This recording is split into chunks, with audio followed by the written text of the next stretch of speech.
मैंने कभी भी नहीं सोचा था कि हम सब के साथ कुछ ऐसा हो जाएगा।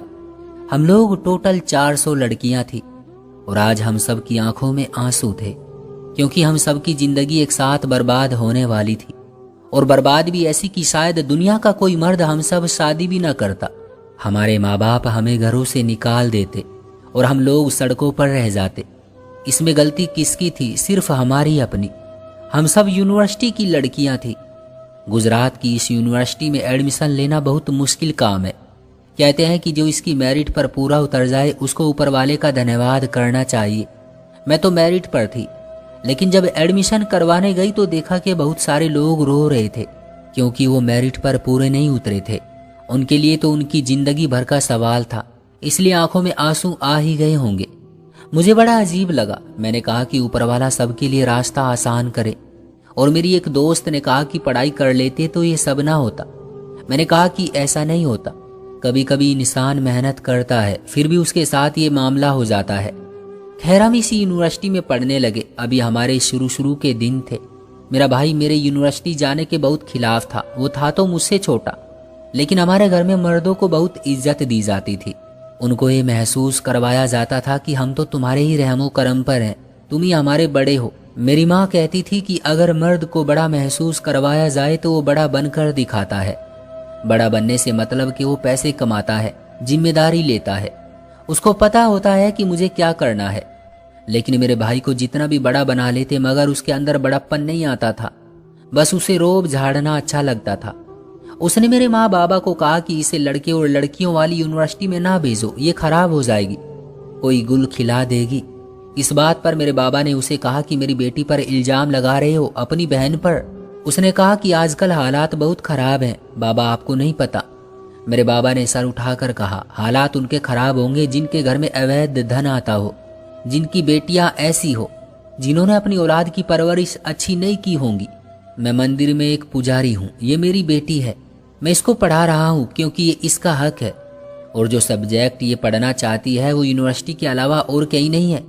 मेरी बेटी हमेशा मेरा सर ऊंचा करेगी, कभी नीचा नहीं करेगी। जब बाबा ने मुझ पर इतना गर्व किया तो मैं भी बड़ी खुश हुई, पर मुझे क्या पता था कि ये गर्व नहीं गुरूर था, और उसकी सजा हम दोनों को मिलने वाली थी। मेरे बाबा एक मंदिर में पुजारी रहने के साथ साथ उसकी देखभाल भी करते थे, जिसकी उन्हें नौकरी भी मिलती थी, इसलिए वो मेरी पढ़ाई के खर्चे भी उठा रहे थे। मेरे भाई को इसी बात से चिढ़ होती थी।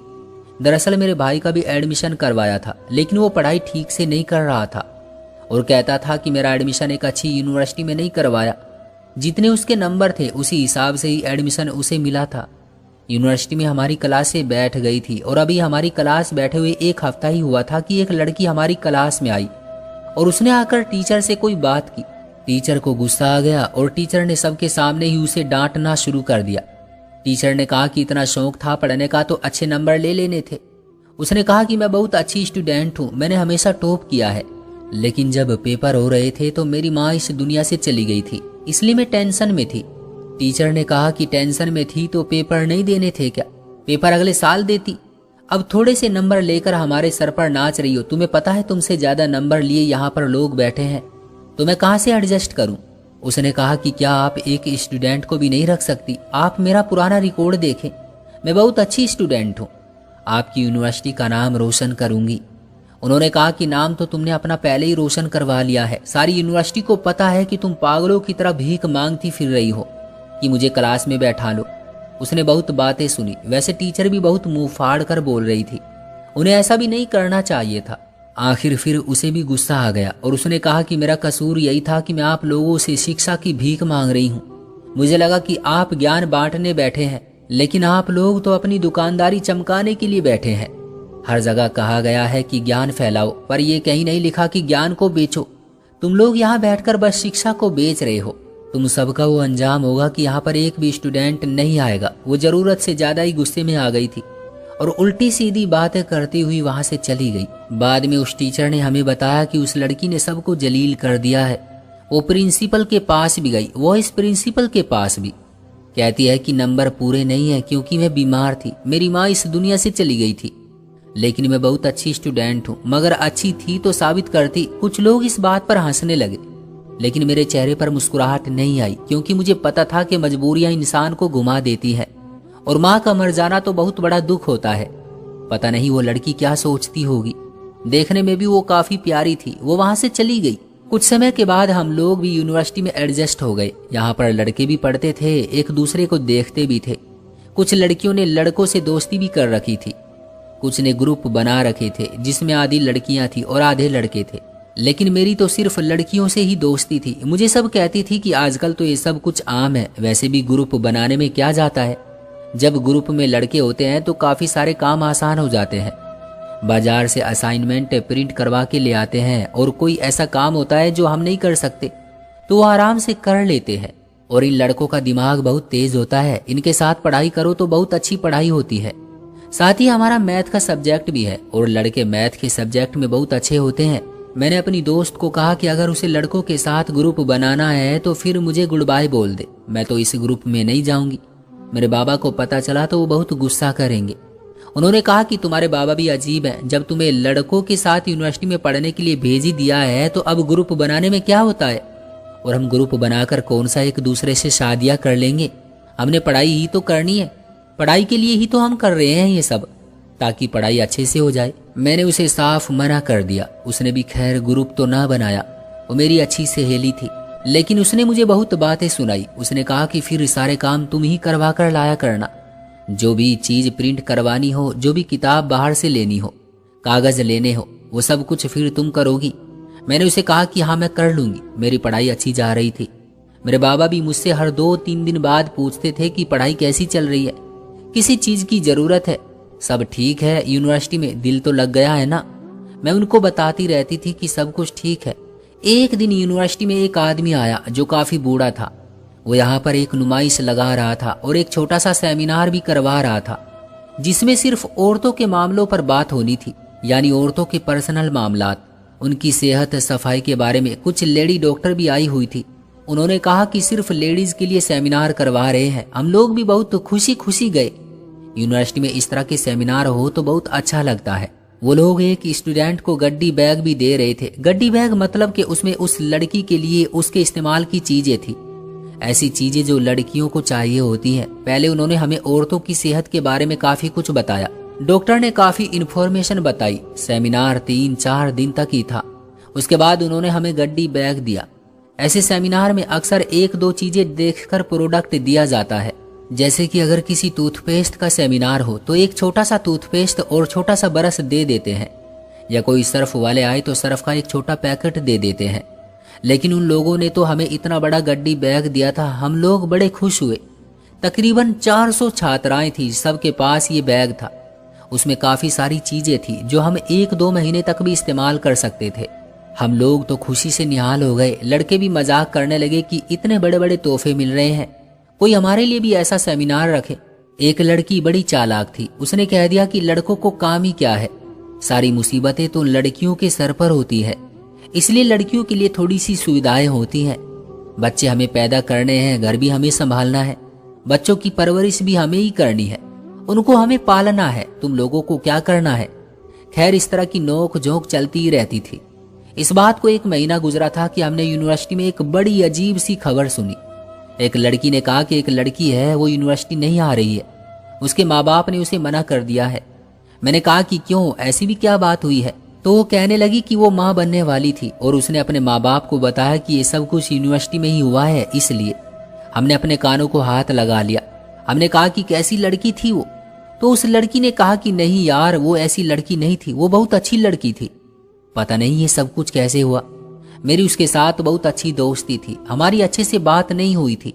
मैंने कहा कि पहले ही बड़ी मुश्किलों से हमारे माँ बाप ने हमें इस यूनिवर्सिटी में भेजा है, ऊपर से इस यूनिवर्सिटी की तरफ से अगर इस तरह की कहानियां मशहूर होने लगी है तो फिर हमारे माँ बाप भी हम पर शक करेंगे। मेरे दोस्तों ने कहा कि तुम बिल्कुल ठीक कह रही हो, एक गंदी मछली सारे तालाब को गंदा कर देती है।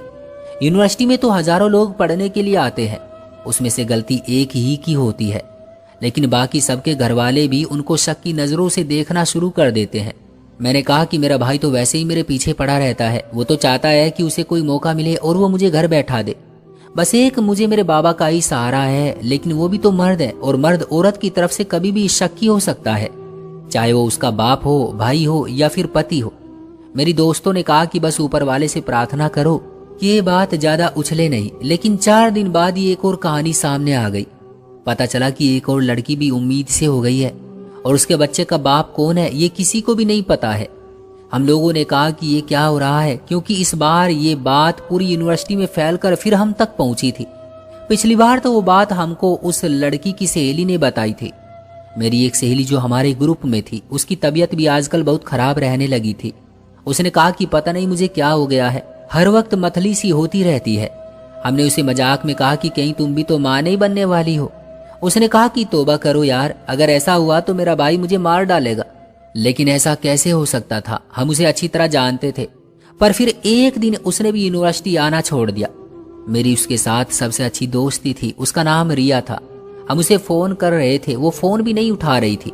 एक दिन मैंने उसे फोन किया तो उसने फोन उठा लिया। मैं तो एक सांस में ही शुरू हो गई, कहाँ रह गई हो तुम, तुम्हारी पढ़ाई का नुकसान हो रहा है, कॉल का जवाब भी नहीं देती हो, व्हाट्सएप पर भी नहीं आती, सब ठीक तो है, बीमार हो क्या, घर में तो सब ठीक है।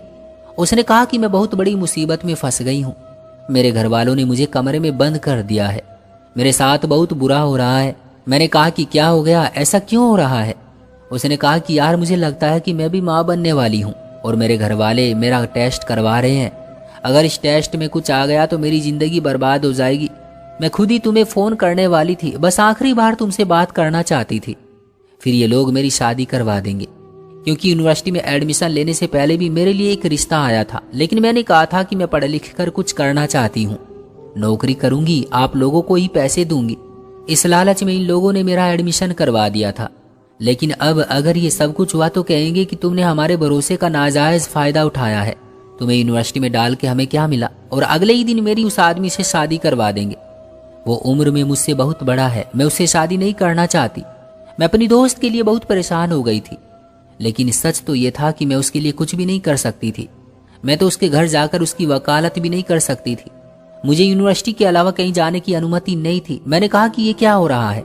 10 दिन के अंदर ही इस यूनिवर्सिटी की 3 लड़कियां उम्मीद से हो गई, और एक तो हमारे ग्रुप की सबसे अच्छी दोस्त थी।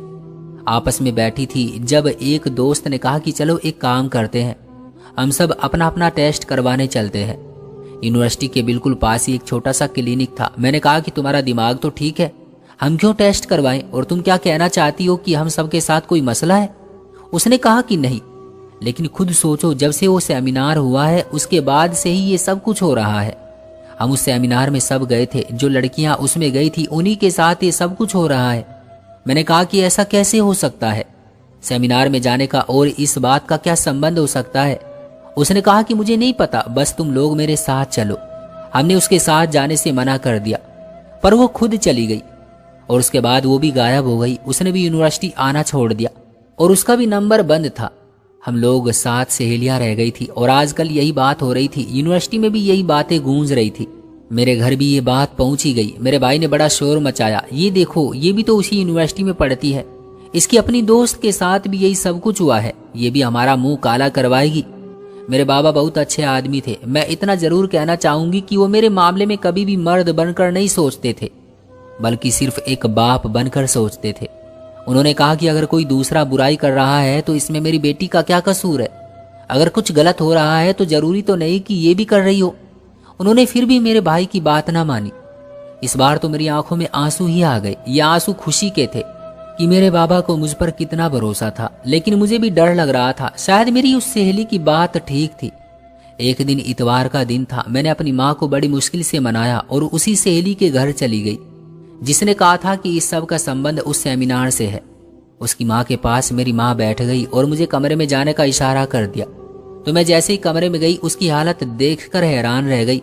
ऐसा लगता था कि वो कई रातों से रो रही थी। मैंने कहा कि क्या हुआ, तुम यूनिवर्सिटी क्यों नहीं आ रही हो? मैं बड़ी मुश्किल से तुमसे मिलने के लिए आई हूँ, माँ के साथ आई हूँ। उनको कुछ बताया भी नहीं है। उसने कहा कि मैं माँ बनने वाली हूँ। मैंने कहा कि ये कैसे हो सकता है? उसने कहा कि ये हो सकता है और ये हो गया है, और मैं तुम्हें बता रही हूँ कि ये हम सब के साथ होगा। वो सब लड़कियां जो उस सेमिनार में गई थी, ये उन सब के साथ होगा। मैंने कहा कि तुमको ऐसा क्यों लगता है? उसने कहा कि हम सबको कुछ चीजें दी गई थी। मुझे लगता है कि ये सब कुछ उन चीजों की वजह से हो रहा है, वरना तुम खुद सोचो, वो एक छोटी सी अवेयरनेस का सेमिनार था, उनका तो कोई प्रोडक्ट भी नहीं था, फिर उन्होंने हमें इतनी सारी चीजें क्यों दी? मैंने कहा पर वो ऐसा क्यों करेंगे, वो ऐसा कैसे कर सकते हैं। उसने कहा कि बिल्कुल कर सकते हैं, आजकल कुछ भी हो सकता है। मैं भी अपना सर पकड़कर बैठ गई क्योंकि मुझे अपने मामलात भी कुछ ठीक नहीं लग रहे थे। मेरी तबीयत भी आजकल खराब थी। हमारी यूनिवर्सिटी बहुत बड़ी थी, हमें नहीं पता था कि वो इस मामले पर कोई नजर रख रहे थे या नहीं। पर एक दिन हमें यूनिवर्सिटी के मेन हॉल में बुला लिया गया। हॉल के दरवाजे बंद कर दिए गए, अंदर बिल्कुल भी पांव रखने की जगह नहीं थी। टीचर ने कहा कि जो लड़कियां उस सेमिनार में गई थी सिर्फ वो यहाँ पर बैठे, बाकी बाहर चली जाए। टीचर ने कहा कि कोई भी झूठ ना बोले, नहीं तो बहुत बुरा होगा। बस जो भी उस सेमिनार में गई थी वो यहाँ पर बैठ जाए, बाकी सब बाहर चली जाए। कुछ लड़कियां जाहिर है नहीं गई थी, कुछ क्लासेस में थी, कुछ छुट्टी पर थी, कुछ नई नई आई थी, तो काफी सारी लड़कियां वहां से बाहर चली गई। अब हम इतने लोग रह गए कि हम हॉल के अंदर पूरे आ गए, लेकिन अभी भी मुश्किल से, क्योंकि 400 लड़कियां थी। टीचर ने हमें कहा कि मेरी बात ध्यान से सुनो, आप में से 10 लड़कियां ऐसी हैं जो उम्मीद से हो चुकी हैं, और बाकी कुछ लड़कियां ऐसी हैं जो गायब हैं और उनका नहीं पता कि वो यूनिवर्सिटी क्यों नहीं आ रही हैं। कुछ तो गलत है। आप लोग हमें ये बताएं कि आपने वहां पर क्या खाया था, उन लोगों ने आपसे क्या बात की थी, क्योंकि जो टीचर आप लोगों के साथ वहां पर गई थी वो टीचर भी यूनिवर्सिटी से गायब है। अब आप लोगों को ये बताना होगा, सारी बात साफ साफ बतानी होगी। जिसके दिमाग में जो बात आ रही है वो उसको बताता जाए। सबने बताया। किसी ने कहा कि पहले उन्होंने हमें इन्फॉर्मेशन दी थी, फिर उन्होंने हमें रेफ्रेशमेंट के लिए एक जूस का डब्बा और एक लेस का पैकेट दिया था, लेकिन वो सब तो बाहर का था, वो तो बंद चीजें थी, कोई खुली चीज नहीं थी। फिर एक लड़की ने बड़ी अजीब बात की। उसने कहा कि जो उनका मालिक था वो बहुत अजीब लग रहा था, वो बहुत सारी लड़कियों को ऐसे देख रहा था जैसे हम सब उसके दुश्मन हैं। टीचर ने कहा कि तुम ऐसा कैसे कह सकती हो सकता है वो ऐसे ना देख रहा हो। उसने कहा कि टीचर मुझे तो ऐसा ही लग रहा था। एक दो लड़कियों ने कहा कि हाँ, उसकी नजर बहुत अजीब थी, वो सब लड़कियों को अजीब नजरों से देख रहा था। फिर मैं उठी और मैंने कहा कि उन्होंने हमें गड्डी बैग दिया था और उसके अंदर काफी सारी चीजें थी। टीचर ने कहा कि किसी के पास अभी इस वक्त वो गड्डी बैग मौजूद है, तो एक लड़की के पास वो मौजूद था। टीचर ने कहा कि ये चीजें मुझे दे दो और कल सब फिर से इसी हॉल में इकट्ठे हो जाना, और किसी को भी ये बात पता न चले, खास करके किसी बाहर वाले को, नहीं तो यूनिवर्सिटी का नाम बदनाम हो जाएगा और आप सबका साल भी बर्बाद हो जाएगा, यूनिवर्सिटी बंद हो जाएगी। जाहिर है हम ऐसा नहीं चाहते थे। बहुत सारी लड़कियों के गायब होने की खबरें थी, और लड़कियां इसलिए गायब हो रही थी क्योंकि शायद उनके साथ कुछ हो गया था और उनके घर वाले उनको यूनिवर्सिटी नहीं भेज रहे थे। अजीब समाज है हमारा। यूनिवर्सिटी को तो लोग ऐसा समझते हैं कि जैसे यहाँ पर बहुत बुरे काम होते हैं, जबकि जरूरी तो नहीं। जिसको गलत काम करना हो वो यूनिवर्सिटी में ही करे। और मुझे भी मेरी माँ ने कहा कि तुम्हारे बाबा तो कुछ कह नहीं रहे हैं, लेकिन वो बड़े परेशान है, तुम कुछ दिन यूनिवर्सिटी मत जाओ। मैंने कहा कि माँ कुछ दिन नहीं जाऊंगी, फिर तो जाना ही पड़ेगा ना। फिर मैंने अपनी माँ को सब कुछ बता दिया। वो हैरान रह गई। 4 दिन गुजर गए, उसके बाद हमें हमारी टीचर ने फिर से जमा किया और ऐसी बात बताई कि हम सब हैरान रह गए, क्योंकि इन 3-4 दिनों के अंदर 40-50 केस सामने आ चुके थे। लेकिन टीचर ने कहा कि बात बहुत गौर से सुनने वाली है, आप सब ये बात आराम से सुने और सब लोग अपने फोन बंद कर दें और अपनी आंखों के सामने रख दें, ताकि मैं देख सकूं कि कोई वीडियो तो नहीं बना रहा। आजकल तो फेसबुक का जमाना था, इसलिए टीचर को इस बात को सख्ती से कहना पड़ा कि आप लोगों में से कोई भी वीडियो नहीं बनाएगा, बस इस बात को अच्छे से समझेगा। उसके बाद टीचर ने जो हमें बात बताई, हम तो हैरान ही रह गए। टीचर ने कहा कि आज से 3 महीने पहले जब हम लोगों ने एडमिशन किए थे तो हमारे पास एक लड़की आई थी। उसका रिकॉर्ड बहुत अच्छा था, उसने मैट्रिक और एफए में टॉप किया था और उसके सब्जेक्ट भी बहुत मुश्किल थे। वो लड़की बहुत खूबसूरत थी, बड़ी प्यारी सी थी, लेकिन उसका बीए का रिजल्ट अच्छा नहीं था, इसलिए हमने उसे अपनी यूनिवर्सिटी में एडमिशन नहीं दिया, क्योंकि वो मेरिट से बहुत दूर थी। वो 3-4 दिन यूनिवर्सिटी में आती रही, बार बार सबको कहती रही कि मुझे रख ले, एक स्टूडेंट को बगैर मेरिट के बैठा लेंगे तो क्या हो जाएगा। लेकिन यूनिवर्सिटी में जो एक उसूल होता है वो सबके लिए होता है। आखिरकार हमें उसे बेइज्जत करके यहाँ से निकालना ही पड़ा। वो चली गई और उसी के 1 महीने बाद यहाँ पर एक सेमिनार रखा गया, जो औरतों की सेहत और सफाई के लिए सेमिनार था, और आप सबको गड्डी बैग दिए गए। हमने उस बैग की चीजों का टेस्ट किया और आपको ये बता रहे हैं कि उन्हीं चीजों की वजह से सब लड़कियों के साथ ये सब कुछ हो रहा है। और जितनी भी लड़कियों के साथ ये मामलात हुए हैं वो प्रेग्नेंट नहीं है, सिर्फ उनके जिस्म में ऐसी चीज गई है जिसकी वजह से उनके अंदर प्रेगनेंसी की निशानियां दिख रही हैं। और उनके माँ बाप ये समझ रहे हैं कि उन्होंने कहीं कोई चक्कर चलाया हुआ है जिसकी वजह से ये सब कुछ हो रहा है। अब आपको तो पता है कि औरत की इज्जत और ये वाले मामलात आज हमारे समाज में कितने ज्यादा गंभीर और नाजुक है। अब अगर एक लड़की ऐसी निशानियां शो कर रही है कि जैसे एक प्रेग्नेंट औरत की होती है, तो उसके माँ बाप के दिमाग में तो पहला सवाल यही आएगा ना। अगर यहाँ पर तो किसी लड़की को उल्टी भी आ जाए तो घर वाले उसे अजीब नजरों से देखने लगते हैं। कोई मजाक में बात करता है, कोई गंभीरता से, तो कोई बातें ढाल ढाल कर कहता है कि तुम क्या माँ बनने वाली हो। तो जब वो एक साथ ही सारी निशानियां शो करेगी तो फिर उसके साथ क्या होगा? असल में कोई भी उम्मीद से नहीं है। ये सब कुछ 1-2 महीने में ही ठीक हो जाएगा। सब लड़कियों की तबीयत ठीक हो जाएगी, लेकिन उनके माँ बाप उनसे नाराज हो जाएंगे, उनका फ्यूचर खराब हो जाएगा। हो सकता है उनका ये साल बर्बाद हो जाए। हो सकता है कि कुछ लड़कियों को वापस यूनिवर्सिटी आने ही ना दिया जाए। मैंने कहा कि टीचर जी, ये सब कुछ किसने किया है? क्या उस आदमी ने? उस टीचर ने कहा कि हाँ, ये उस आदमी ने ही किया है, क्योंकि ये उसी लड़की का बाप है। वो कोई गरीब घर से नहीं था, वो अपनी बेटी को पढ़ाना चाहता था। उसकी बेटी जो सब्जेक्ट पढ़ रही थी वो सिर्फ इसी यूनिवर्सिटी में था और वो यहाँ पर ही पढ़ सकती थी। उसकी बेटी का साल बर्बाद हुआ और उसने बदला लेने के लिए ये सब कुछ किया है, क्योंकि वो एक बिजनेसमैन है। हम सब तो अपना सर पकड़कर बैठ गए। टीचर ने कहा कि जो लड़कियां गायब हुई हैं, जिनको उनके माँ बाप ने यहाँ पर आने से रोक दिया है, किसी तरह उनसे बात करो, उनके घर जाएं, उनको ये बात समझाने की कोशिश करें। ये आप लोगों की जिम्मेदारी है, क्योंकि आप में से ही उनके साथ किसी न किसी की दोस्ती तो होगी।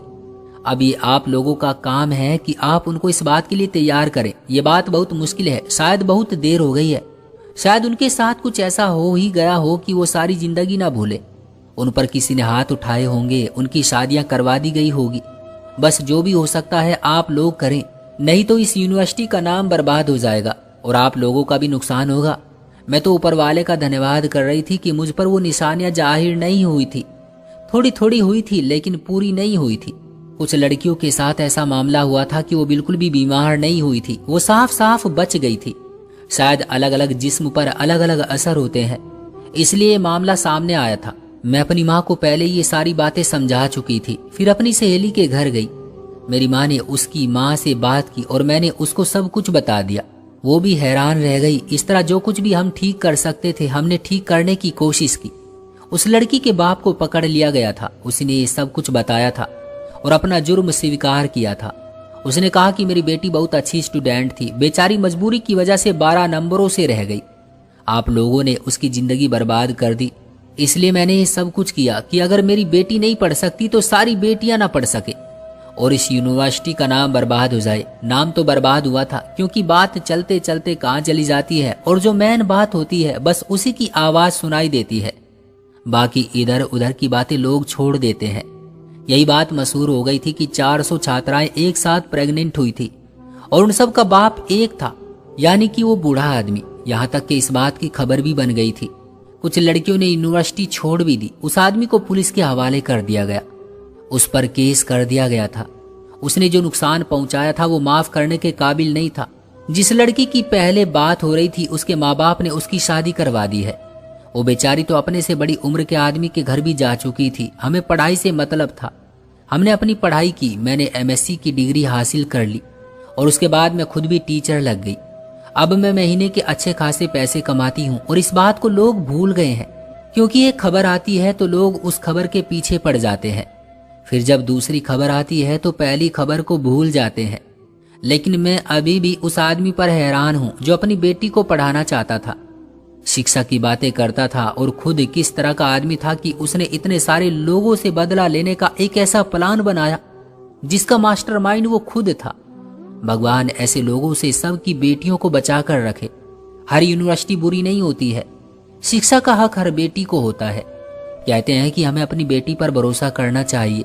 माहौल तो हर जगह बुरा होता है, इंसान अपना माहौल खुद बनाता है। क्यों दोस्तों, सही कहा ना मैंने? आपकी क्या राय है इस कहानी के बारे में? कमेंट बॉक्स में हमें जरूर बताइएगा। वीडियो को लाइक करके चैनल को सब्सक्राइब कर लीजिएगा ताकि आने वाली वीडियो आपको तुरंत मिले। मुझे दीजिए अगली वीडियो तक इजाजत, तब तक के लिए धन्यवाद।